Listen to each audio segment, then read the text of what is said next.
and watching this. Yeah. You right there that I'm talking to. Yeah, you. You know who you are. And you better be buckled up for one hell of a grand finals. We have DA Sinji sitting in winner's side versus dabuz. Sinji was the person to put him there in losers. Now, will we see the adaptation come from dabuz? I mean, I know he opted to go for the all-armor counter pick just to see if he could do anything, and that didn't really work out. So he's opting to start off with Rosalina again. And just let people know, this is a best 2 of 3 in Grands. And that is because it is a Wednesday night, and we don't want to be here till 1. No, yeah, we're not really looking to be Thursday boys, as much as I love it. But I highly doubt that we're going to be seeing Thursday. Let's get into that forward air. And that's going to be super scary, right? Because she has the ability to use the down special on the fire hydrant. And while that's circling around here, it's an active hitbox and is super strong. And Sinji has to respect it. Yeah, we saw earlier in the evening that dabuz was very aware about being able to use gravitational pull against Sinji and how much it was able to assist in alleviating a lot of that projectile pressure. But on the opposite side of the coin, Sinji was incredibly aware of every time gravitational force was used and even managed to use it against dabuz, having used it to heal himself with power pellets, position an item effectively, or even just to use it as bait. It's one of those tools where you think it's going to be an easy matchup just because of one button, but then you're pleasantly surprised when you see someone get cooked. They get that back air on the edge of the stage. He's looking for a spike, but you know what? That side kill is going to do the job as well. And we're seeing him sit at that mystical percent. What can he do with this? And it is gone. He's got the melon. The melon's a really good tool for just being able to throw like a very slow projectile. It's just kind of like, it's just hard to deal with because it's like almost like a trap that just stays out for way too long. Bell's a good item for a setup. Manages to land it. He'll be stunned for a while, opened up for an up smash. And that's exactly what Sinji's looking for. He has so many different ways that he can go for this kill. He might even opt to go for an apple. It has that diagonal with a high knockback. Just throwing the orange. Gets rid of Luma. I like it.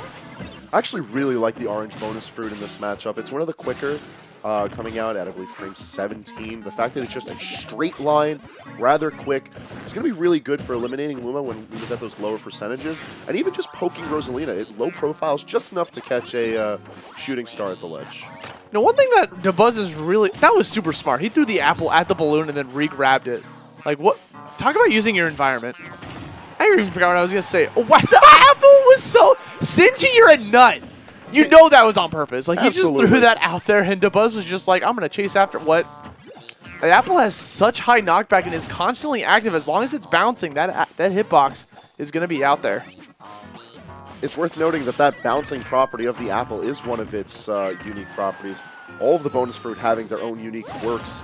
Sinji, of course, having a mastery over all of them, knowing the right situations to use and abuse them all as he pleases.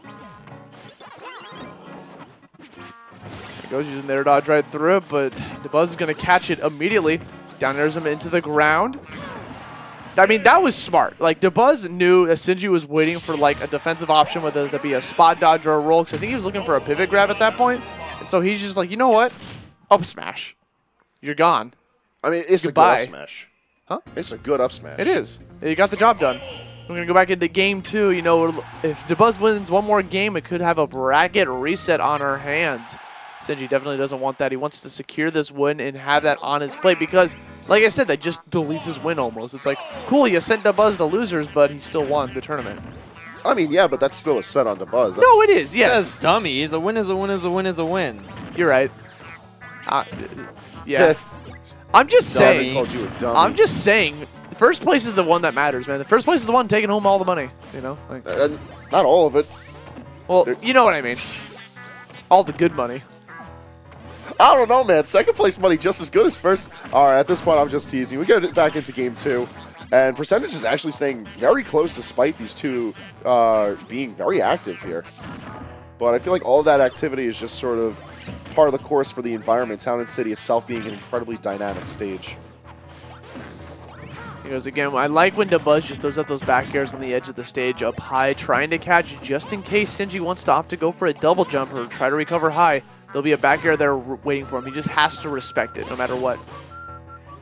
It's back air into the trampoline. Sinji just opts to just land down onto the ground. using the gravitational pull. I like the use of what dabuz is doing here. He takes the item and throws it upwards so that it takes some time for Sinji to get his fruit back, because the second you hold on to that item, Pac-Man can't use it. It's a pretty valid strat. If you manage to eat that, it's going to heal 2%. Yeah, he went for it. dabuz did not care. Oh! We got the Galaxian ship combo? Nah, okay. Nah, a single hit from Galaxian is definitely not a combo out of that.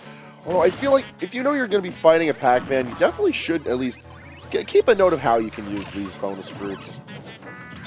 And that was almost a dire situation for dabuz, and evidently it will become that. Sinji managing to take the first stock, sitting at 108, and knowing his track record, sitting at high percentages, there's a good chance Sinji could hold on to the stock for a good amount of time. And Sinji's a fan of using the Galaxian ship in the beginning because he gets combos just like that. Look at that, 33 damage off of one projectile. And that's exactly why he wants to hold on to it. Gets caught by the up smash in the middle of his jump. It's at the very tip of it. It's going to be enough to get the kill. Okay, you're going to use the hydrant to create some space. Can't really rely on the hydrant too much in this matchup, though, because like I said, dabuz can just delete it so easily.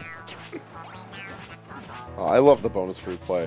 However, I feel like dabuz is at least starting to get an idea of how he should be using these against Sinji. One thing I would like to see out of dabuz more is if he gets a hold of bonus fruits to just Z-drop them and make use of Luma's aerials. I feel like with that kind of pressure, there's no way that Sinji would be able to get the bonus fruit back until dabuz messes up with recatching the item. Goes, I like this little obstacle. I feel like dabuz is creating an obstacle course himself with a Luma. You saw him have to short hop over him in order to connect that neutral air. I like the use of throwing the cherry in case dabuz opted to like ledge drop. It would have definitely platform drop. Sorry, he would have got hit by that cherry. That was a misinput. Unfortunate, and a very rare misinput we see from Sinji. He's just going to be dash attacking on top of the hydrant. He's going to get punished for it, but luckily enough for him, not too big of a punish. Though it's worth noting that dabuz has been able to pick up the damage on Sinji very quickly, despite Sinji's lead. Okay, seeing at 125%, this could be super bad for Pac-Man. Gets hit by the down air, and that's actually going to be the set. Even though he had such a high percent lead, it doesn't matter. Like, Rosaline has such high kill power with that much rage on the edge of the stage, especially on Town City. Yep. The small blast zones, that down air is going to be it, and we're going to go back into our second set, our last best of 3 for the night. And I swear to God, Hangman, I'm going to eat this cookie. I'm going to eat it. I didn't stop you I'm all night. Eat it. It's still there. It's still here. My birthday cookie's just been chilling. No. All right. Oh. You had to say something. Devin took it away. Yep. True finals happening. No cookies. No hope. This is the end of the night. No. Yo, he put it in a box. Damn. All right, it's time to see who joins the cookie in the box. Who's going to be getting killed off here? I'm actually sad. dabuz has done a really good job of making sure that this loser sort of his just asserts his dominance, but Sinji putting up a solid fight, definitely not out of it. A hard-earned 2-0 for dabuz, allowing him to reset the bracket. Yeah, he's thrown out a hydrant. Okay. Again, I like how dabuz opted to not go for the down special right there because he was waiting for Sinji to like jump off the ledge and get next to him so they could use the hydrant against him with the down special. I like the patience. And it ended up disappearing anyways. Okay, using the strawberries and the cherries just to like get off. As it doesn't do too much damage, but it's just like a flinch, so it allows him to get off you. Right. It's just a matter of having a hitbox there and available. And it looks like dabuz is definitely learning the matchup here because you saw Sinji trying to use the hydrant to his advantage. With the second it pushes the water, he tried to go for that like, up smash, and dabuz was very aware. It's almost predictable once you know he's going to go for it. I get that's kind of an oxymoron a bit, but you know, but like when the water pushes him, it comes out at a set time every single time, based on where Pac-Man is. If Pac-Man's above the hydrant, it'll go up, and if the bell's on dabuz, he's gonna go sideways and go flying. Very consistent play from Sinji here in, I guess, game 1 of True Finals. We're seeing him just go for very basic pressure. Nothing too fancy, nothing too unorthodox. A little bit less hydrant play than we're used to seeing him, and that's just because dabuz has done such an excellent job of using gravitational force to pressure him away. But nonetheless, Sinji is keeping things really nice, really close. Up smash not going to be able to do it just yet. Fire Hydrant coming down from out deep. Liking these catches. Again, we see him starting to get these combos set up. Opts to go for the neutral air just to get rid of Luma. So hungry for those up airs. dabuz not giving it to him. See him charging there. Again, you see Sinji attempting to apply some shield pressure, and dabuz is just not having it. Going for the up smash out of shield. He's got the Galaxian ship, I think? Yep. Yeah. Like, that was weird. I've never seen him do it that fast where he didn't even see the item pop out.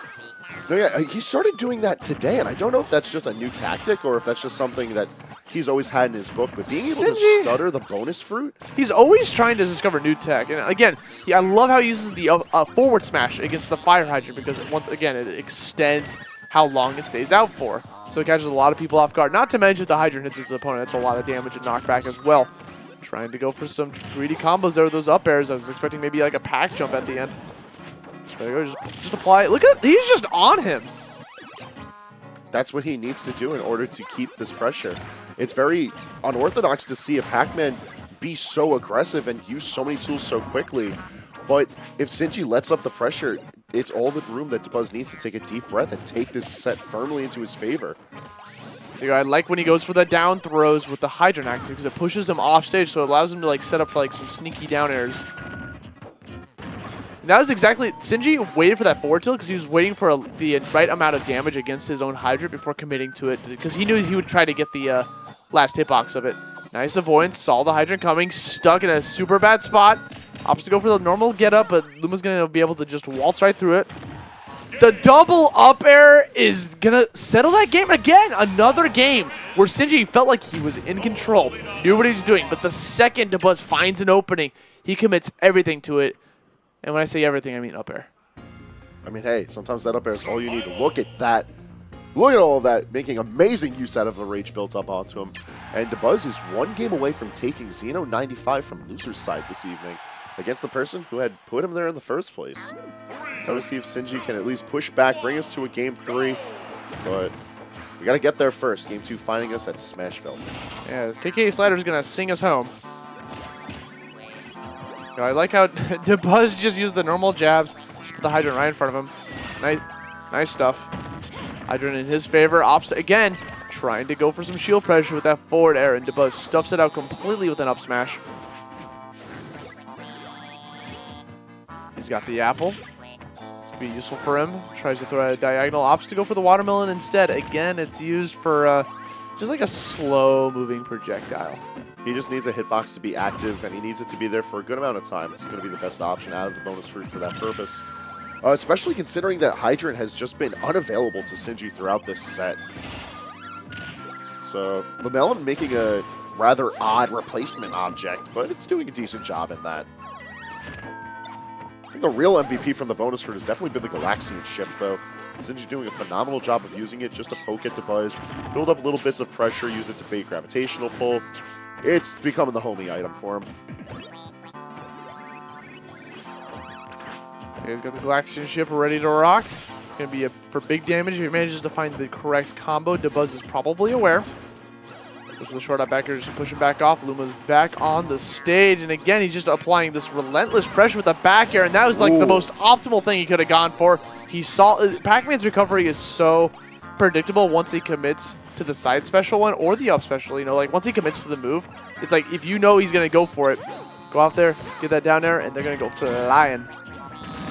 Yeah, for all of the creativity that Pac-Man's kit allows for and nurtures, his recovery is insanely linear. There's really nothing you could do about that. You plot your own line of disaster with the power pellets. You can only go vertically up with a little bit of deviation with the trampoline from Pac Jump. It's just not it's not the best. It's certainly not the best, and I would dare say it's one of his greatest flaws. There he goes, connects the bell. Luma's still out there. She like jumped to the heavens, you see that? She's like, my people need me, and she flew to the moon. Retreated for tactical purposes. Not going to see Sinji be able to re-grab Galaxia, so that's all the damage he can get from that instance. However, pressed off stage, trying to delay his recovery a little bit with the power pellets. Very nicely played. Sees the down air coming, opts to ready that tech. He's at one back air. He is literally a back air or an up air away from taking home this tournament. Sitting at 105%, he's at 50 himself. Sinji just running and getting the power shield into another grab. He has a Galaxian chip ready to rock. What sneakiness is he going to go for? Because like when Sinji's put up against the wall, that's when he starts to go for like the craziest setups. Yeah, with no Luma to keep dabuz in favor, this could be Sinji's opportunity, and a golden one at that, to be able to bring us into a game 3 right now. However, the forward air from dabuz is going to give him enough time to build up a bit of damage, build up some space to get that Luma back online. And denying it. And he goes using the pack jump. He gets trumped. He's going to be completely vulnerable. That was just such a beautiful setup coming from dabuz. This could be it. Goes for the down air off stage, and dabuz is your XenoNinetyFive champion. Very well played from both combatants, but dabuz smothering his way over into grand finals, fighting back. A very different tone from their match earlier in the evening, where Sinji kept things incredibly close, ultimately coming out on top. Right here, dabuz had first. He was proving that he's at the top. Yeah, I mean, again, Sinji won the first set, but they played a best 2 of 3 sets. Yup. dabuz is going to come out on top again, taking home Xeno94 and 95. We always appreciate dabuz coming out here. Startup frames and 95s. Yeah, startup frames. Was startup frames on a Xeno? It's a Xeno, but it's not. 94 was, you know, in December. That's going to be confusing for record purposes, huh? Yeah. If you guys like the stream, please hit that follow button on You know what to do. It's right there. twitch.tv/house2000. You're already at that site. Hit the sub button if you got it.